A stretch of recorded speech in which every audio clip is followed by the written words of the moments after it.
தமிழ் சார்ந்த கதைகள் எடுக்கக்கூடிய திரைப்படங்களுக்கு இதே நிலை. இதை எப்படி புரிஞ்சுக்கிறது? இதுதான் இது வந்து கார்பரேட் சினிமா வந்து கார்பரேட் நிறுவனங்களுக்கு போகும்போதே வந்து நம்மளுக்கு இதுக்கு எதிர்ப்பு தெரிவிச்சோம். இது குறிப்பா அன்னைக்கு வந்து இந்த சினிமாவோட பின்னாடி இப்படிதான் நடக்கும்னு கவனிச்ச நம்மளுக்கு வந்து இது இருக்கு. ஏன்னா அப்ப வந்து பெருமுதலாளி என்ன பண்றாங்கன்னா அவனுக்கு லாப நோக்கம்.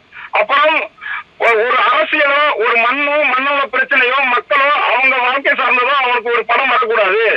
பொதுவா பேன் இண்டியா படம்னு சொல்றோம்ல, அது மாதிரியான பொது புத்திக்கான படம் தான் எடுக்கணும் முடிஞ்சு ஒரு நில அரசியலு, ஒரு நிலம் சார்ந்த வாழ்வியலு, அதுக்குள்ள நுட்பமா இருக்க வாழ்க்கை அதை பதிவு செய்ய முடியாததுக்கு வரும்னு நம்ம ஏற்கனவே பேசியிருக்கோம். இயக்குனர் தங்கம், இயக்குனர் வெற்றிமாறன், இது மாதிரியான ஆட்கள் வந்து இதை முன்னாடியே வந்து கலந்து பேசியிருக்கிறோம்.